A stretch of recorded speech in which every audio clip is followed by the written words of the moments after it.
Restore, recover, and revive plastic, the material that binds the planet. 让我们欢迎海洋恢复联盟联合创始人及常务董事Douglas Woodring 先生。Let's welcome the founder, managing director, Ocean Recovery Alliance, Mr. Douglas Woodring.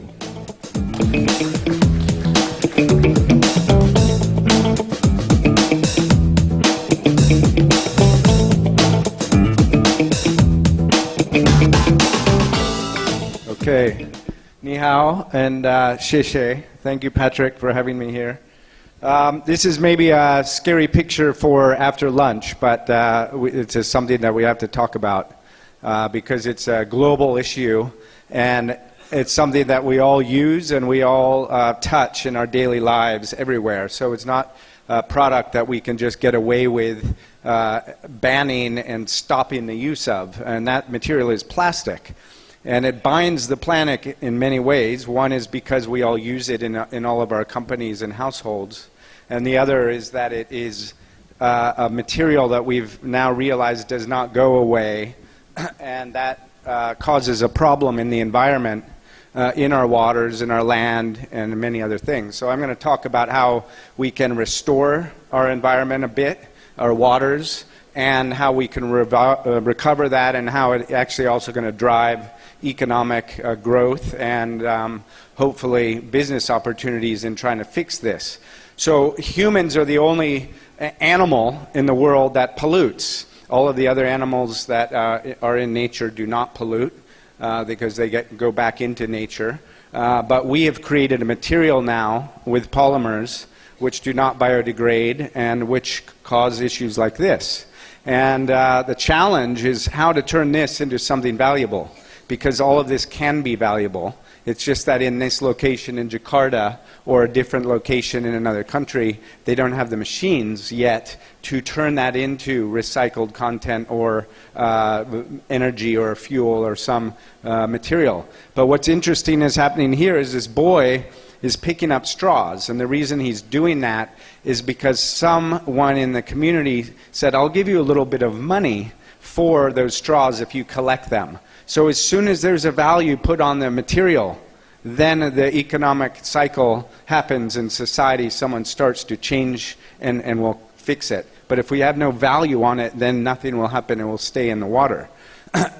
Education is something people talk about. Oh, we have to educate the next generation. Well, we do, but we also have to educate ourselves today.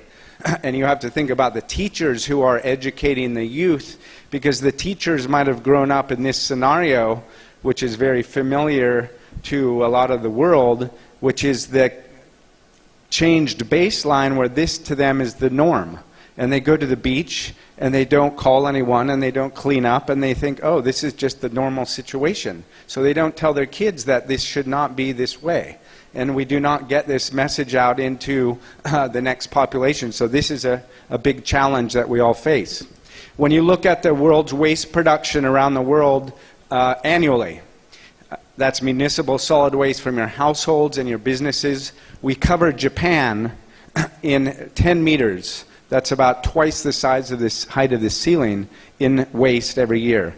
And if you look at the predictions of population in the next 30 years or 40 years, and you believe there will be more people, more consumption, more packaging, more products, more economy, then we'll be covering Japan, New Zealand, and Spain in 10 meters of garbage every year. And there's almost no country in the world today that can handle this challenge, much less today. So this, again, is a big opportunity. Of course, there will be new technologies and there will be new ways to recycle, chemical recycling, waste to energy, waste to fuel, and all of that needs to come, but it's not happening fast enough. And this is what has been going on. This looks very much like a carbon graph from the last few decades, but this is the growth of plastic consumption continuing at 6 to 7% every year. And the big problem line is the bottom line, which is the growth in infrastructure and recycling technology and spending over the past same decades. So there's no Elon Musks, there's no Jack Ma's, there's no people who've been out there saying, oh, I'm going after this unsexy issue, which is garbage, and trying to figure out how to do something interesting with garbage.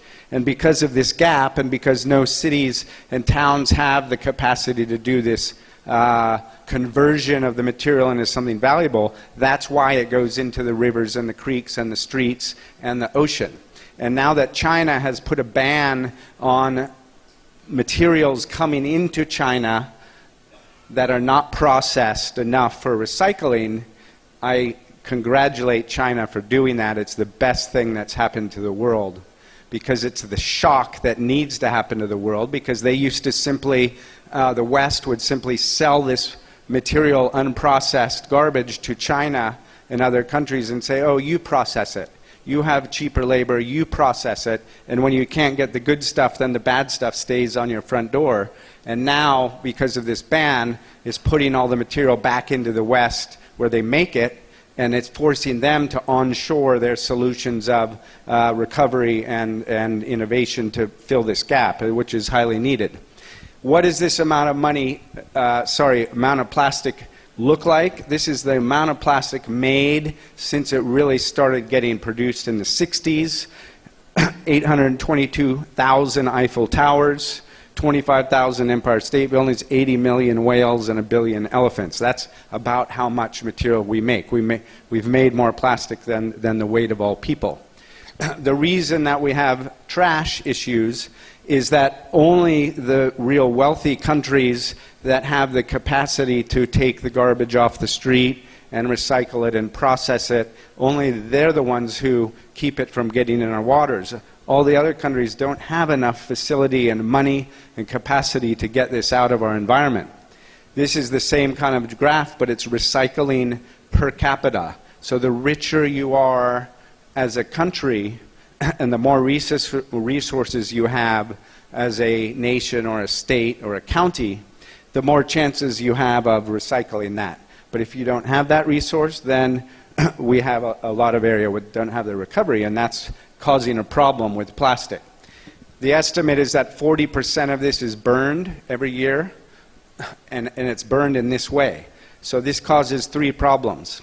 Immediate respiratory issues with your health, black carbon, which is bad for climate change and global warming because that absorbs heat, and the third one is the toxins that go into the atmosphere and get rained down into your lake, your river, your stream, the ocean, which gets back into the food system. So we don't want this to happen. And again, this is the challenge. How do we, with our technologies and innovation, make sure that this does not happen? And we put a value in that community, say, if you get this stuff back, yes, we'll give you some money because we can now make energy, or we can make recycling, we can make a new product. So in the ocean, what happens is all of the particles that when you have a big piece, the sun hits the big piece and the wave action, it starts to break down. You have microparticles, and those love to adhere toxic chemicals onto them like a magnet. So it might not be the plastic that goes into a fish that kills the fish, but when the toxins are hanging on to the plastic, which they like to do because they don't like water, goes in the fish, that goes into the tissue of that animal. And that is where it then gets stuck in the animal, and you can get toxic bioaccumulation up the food chain.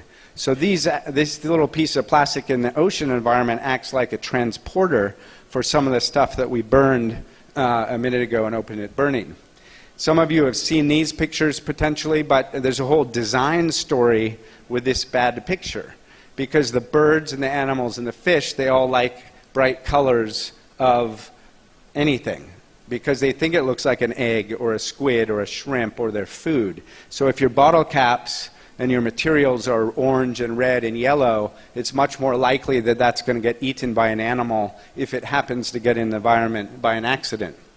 But don't think that this is just an ocean problem, because 80% of all of our trash, in fact 100%, is made from land.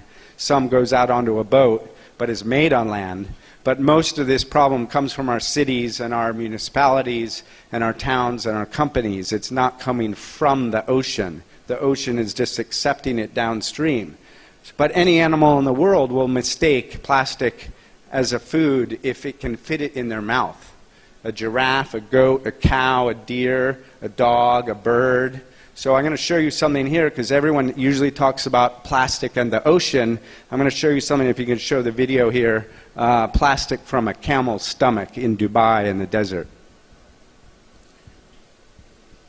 So I'm here with Marcus Erickson from Five Gyres. We're at the Monterey Bay Aquarium after a great event on plastic pollution for aquariums, and we got an amazing piece of treasure here from Marcus. Marcus, what is this?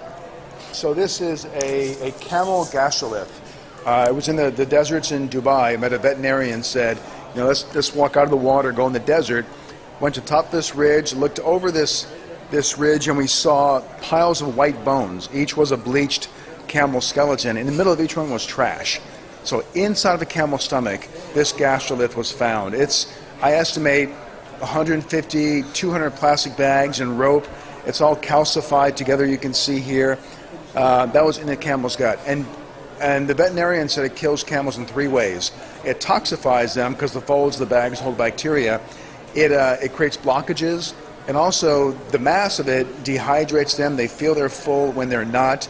They lose weight, they dehydrate, and they die.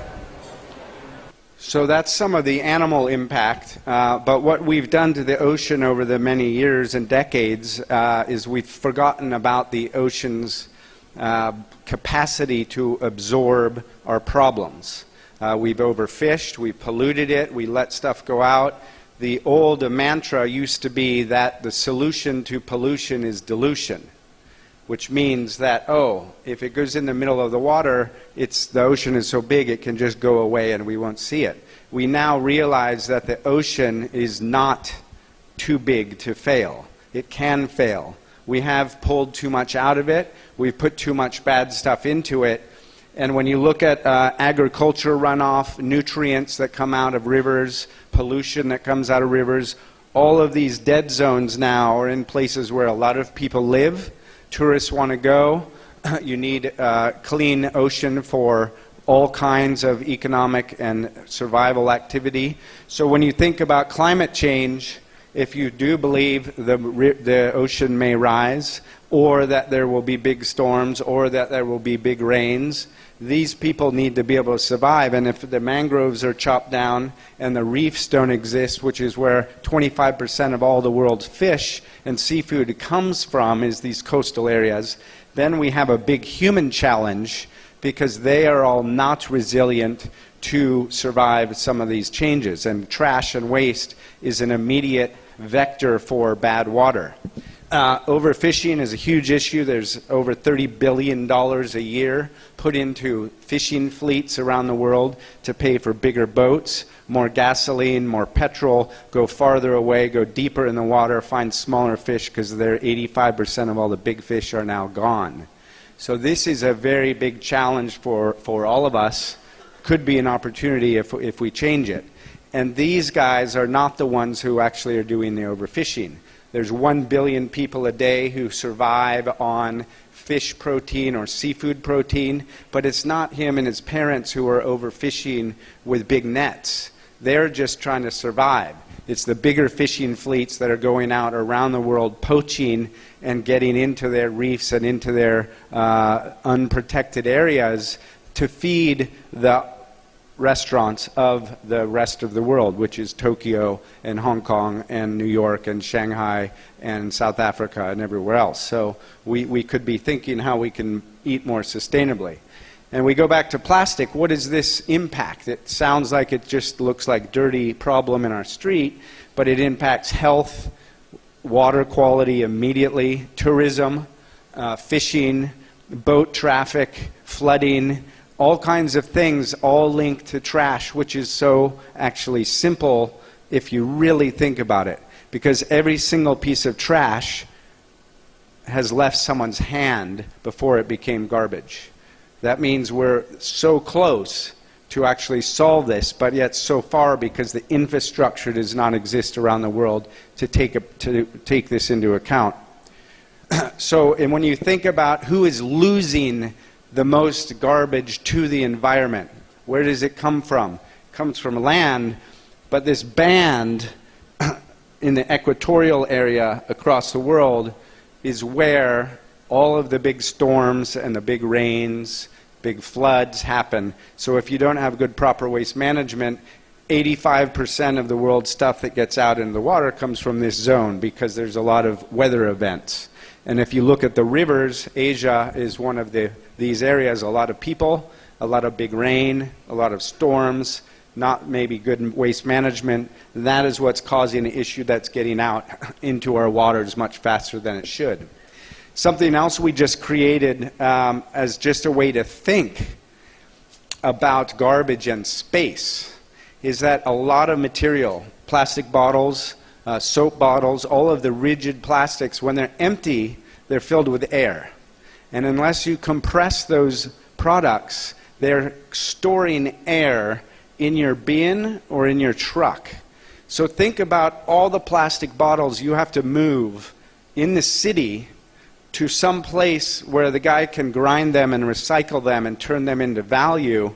If you're moving them around uncompressed because they're in the garbage bin because no one pressed them down or they didn't have a grinder or shredder, it's a huge waste of capacity. If you put 46,000 in one big truck, uncompressed, you can fit 1 ton of bottles. That's 46,000 bottles. If you compress them, you can fit about 360,000 bottles into one truck. And that difference in value per ton is $500 per truck versus $4,000 per truck of that material. Think about the truck time on the street. Think about the gasoline and the petrol. Think about the traffic. Think about the air pollution. All because we're moving around rigid pieces of packaging which are just holding air because we haven't figured out how to compress them and make them more volume intensive, more dense. Same with the bins. If you have a bunch of bins in the city, uncompressed you can get 94 bottles, but compressed in some way 400. It just shows how much space these things take up as we try to capture it. I'm going to go back to the ocean for a second and then come back into plastic. But the Blue Marshall Plan. The Marshall Plan was created after World War II to revive the economies of Europe after the war. And what we really need today is a teamwork thinking across the planet. Everyone's talking in the ocean world about the blue economy, which is new economic drivers for growth in the ocean with sustainability, but in a very ungoverned way. And if we don't think about how to do this in the right way, we're going to end up with a lot of problems. But if we think quickly about restoring the fact that we've lost a lot of the ecosystem and that the humans have made huge impacts in 97% of the world's waters, we can also look at the fact that when you do have a protected area in the water, it's proven to bring back up to 400 times the amount of, 400% the amount of biomass and life back into that area with new species and new density, and that means things can regrow. So since we've depleted everything through overfishing and pollution, if we now focus on putting money, which drives economic recovery and jobs, into restoring what we lost, as opposed to advancing to try to keep exploiting and getting new markets, we will be much better off in the long run, because this is also proven to bring a lot of better return on investment by investing in restoration and recovery. So I just leave that with you, an idea if anyone's working in the ocean economy world. One of the projects we announced a few years ago, actually 8 years ago, it was too early for the world, but now that the world has woken up to the plastic pollution issue, is called the Plastic Disclosure Project, and it's very much like that of carbon and water reporting. If you do not measure what you have, you do not know how to make things better. If you do not know how to go into the circular economy, if you have not figured out how many tons or kilos or types of this material you have. So there's no right or wrong number, but we're simply asking companies and governments, municipalities, universities, airports to look at their own plastic footprint and say, how much do I have? Oh, I have this much. I can maybe recycle this much. I can get rid of this wasted packaging. I can recover more. And if you're a company or a community or a city, when you do this kind of analysis, you can understand where the flows of the trash are, how do they get picked up, how do they get sold, who is taking them back, who is actually reusing them in recycled content. Why are we not using more recycled content in our business or in our government? If we're buying new products, they should have recycled content. The recyclers of the world are actually the buyers of recycled content, not just the processors of the material. Because if we as consumers do not buy the material, there's no pull factor and end market for all the people that reprocess it. So it's our responsibility, government responsibility, to think about bringing recycled content into our goods. Why is this important? Because there's risks involved with not being aware of how you manage your resources. There could be oil price fluctuation, which changes the price of plastic.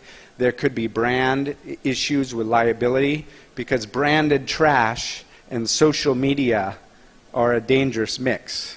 The value of the stock exchanges around the world are mostly based today on intangible assets, which is not the value of your machinery, equipment, and your cars or trucks. It's the value of your brand and the way that you are perceived by your consumers and your communities that you serve.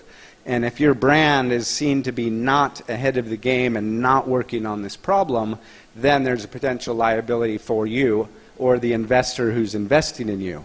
But on the positive side, if you are aware of these things and you are making differences and people do understand that you're trying to use more recycled content, trying to change your package, trying to recover more, there's a lot of opportunities. New materials, new innovation, job opportunities, all kinds of new products that can come from this. So by doing the PDP, gives you some kind of ideas.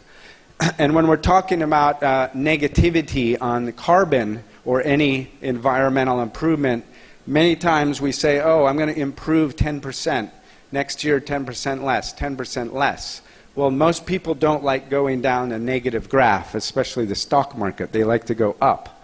So psychologically, if we just change the messaging and we say, instead of I want to do less bad for the environment, you say I want to do more good. And the less bad trajectory gets a positive, and you tell your employees and your consumers that you're trying to bring more good to the community you serve based on the amount of money you're making and the products you make. So maybe you use water, and the water is now cleaner than when you started using it in the first place. You're giving more back.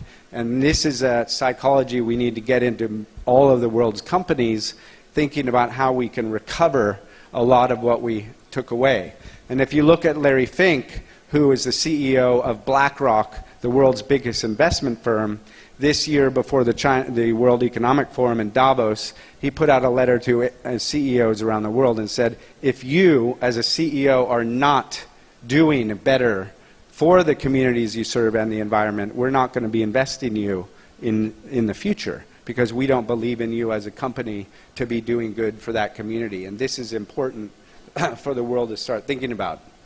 So let's go back to plastic for a minute. If you think of the broken windows theory, which came out of New York when there was a lot of crime in the 70s in the Bronx and Harlem, all the windows were broken, the trains were ugly, there was much painting. Someone said, oh, if you fix the windows and you paint the house and you fix the trains and you change the paint, then people will feel pride. And they'll say, oh, I like living here. I don't want to throw the rock through the window. I don't want to get caught throwing the rock through the window. I'm not going to be the first kid to paint the train again. So people become self-policing and very happy of where they're living. So let's think of this and our rivers and creeks as the exact same thing, because plastic initially is just aesthetic.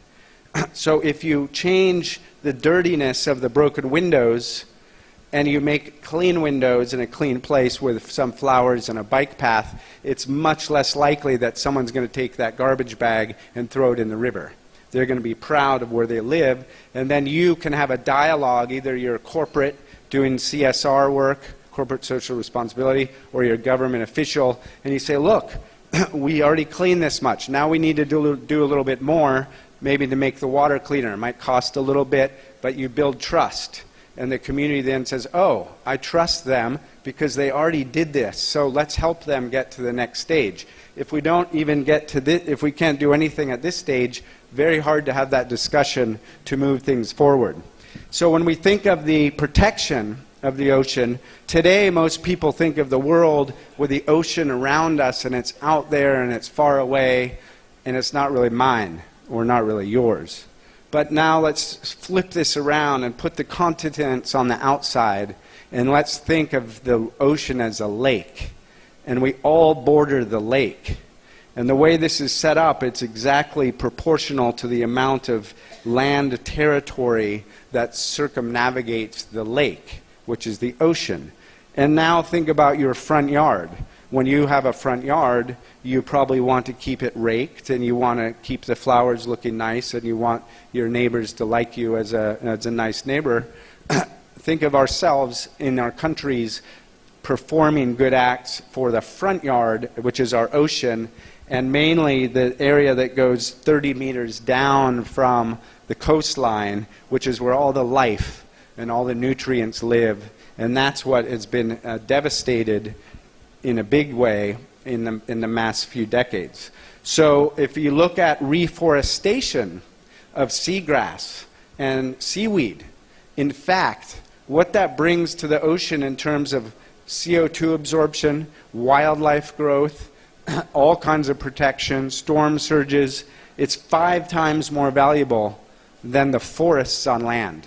But no one is actually really looking at this or studying this today in a big way. And we could be. When you look at the value of the front yard or the size of the front yard of that lake, it's 3 times bigger than the whole Amazon when you measure it out. So, but again, we just sort of forgot it in the last 3 decades, 4 decades, 5 decades, as we wanted to drill for more oil and fish for more fish and exploit the coastline for tourism or other things. So what can you do?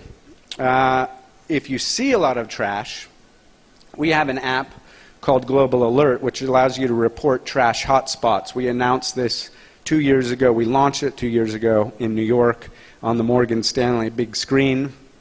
And it's a map that allows you to report trash hotspots anywhere in the world's rivers and streams and coastline.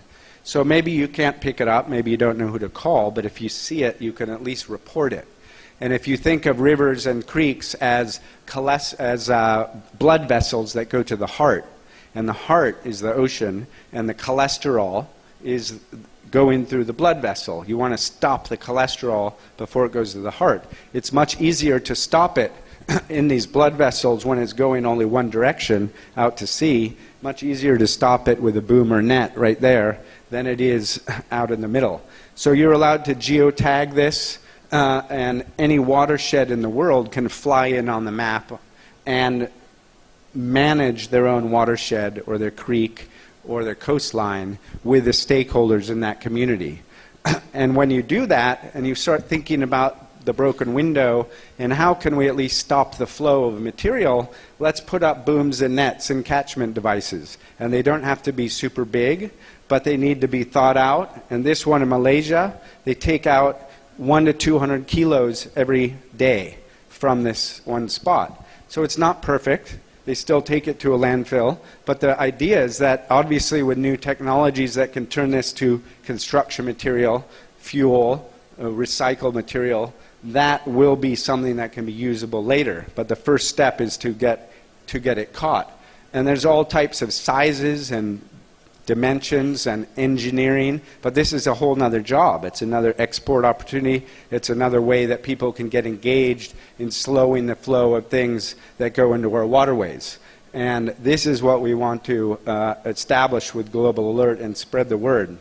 One last slide is that we run an event called Plasticity, which is about plastic innovation and design and the circular economy and what to do with all of this material once you get it out, because the world will always have plastic in our lifetime for many years to come, but we have to figure out how to deal with it and get it to be used in its second life. And without that, we have this challenge of the pollution. So our next one will be in Fiji for the islands, in Paris in May, and we'd be happy to have any of you attend, and thank you very much for your time today. So I'll be in the back if anyone has questions. Thank you so much, Douglas. Very impressive, scary, and conductive presentation.